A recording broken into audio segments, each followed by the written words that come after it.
Thanksgiving and Raffle finale activity organized by Tita Carol's Bid Space Arts and Play Center, together with Caritas Manila.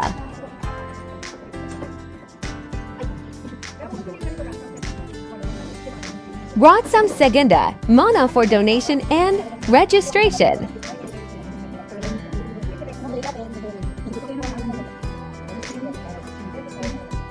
During the registration is claiming for freebies and selling of beadable pens and beads, where the proceed will also be for donation.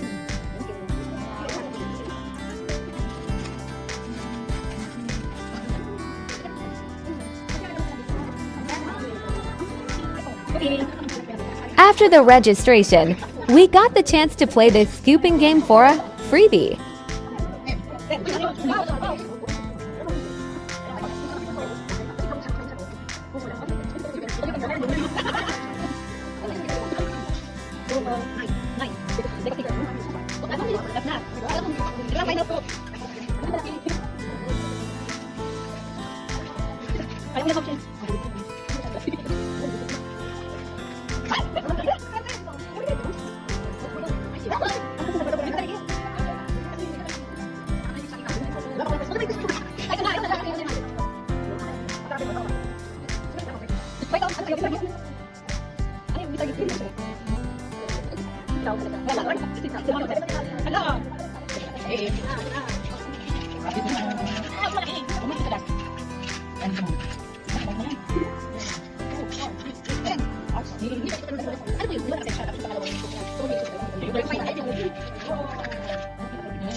Here are the prizes for the regular raffle and wishlist raffle.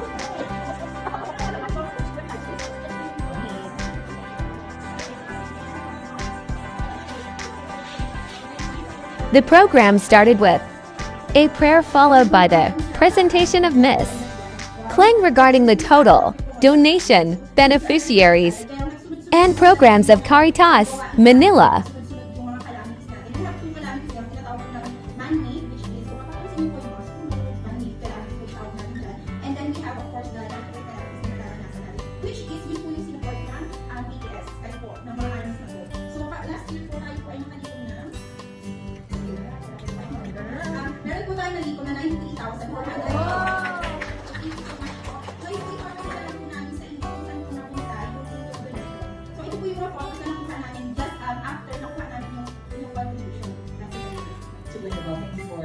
Next is Tita Carol's report regarding the total number of donors, scooping and gishapins.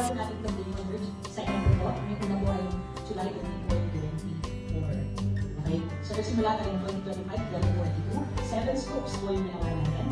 And sa 7 scoops na ngayon, meron lang po tayo 37 donors. So, 37 donors will be come up with 93,000. So, thank you very, very much po. So, na-alis ko tayo ng 93,000 pesos. Tapos, doon sa 93,000 pesos, could you believe, meron po tayo 69 scoops, 33 gashapons, and 43 blind bags. So, lahat po yun, nakakita natin.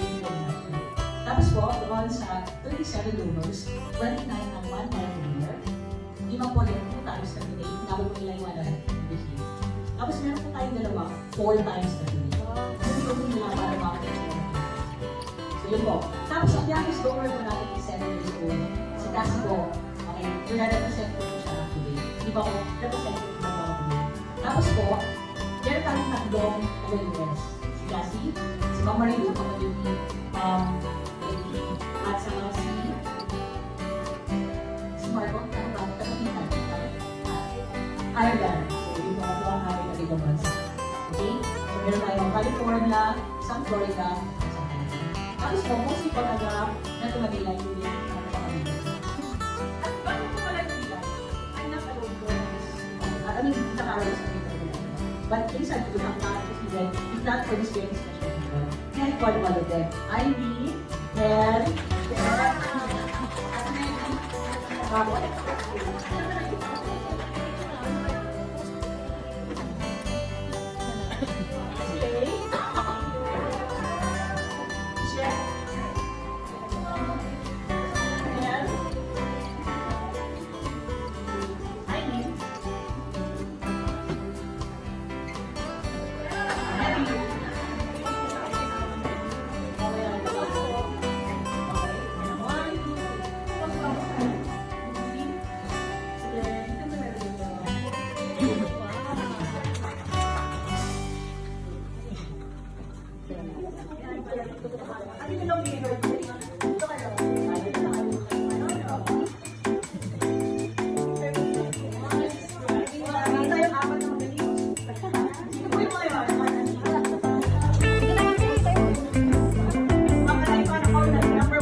Raffle time!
Okay,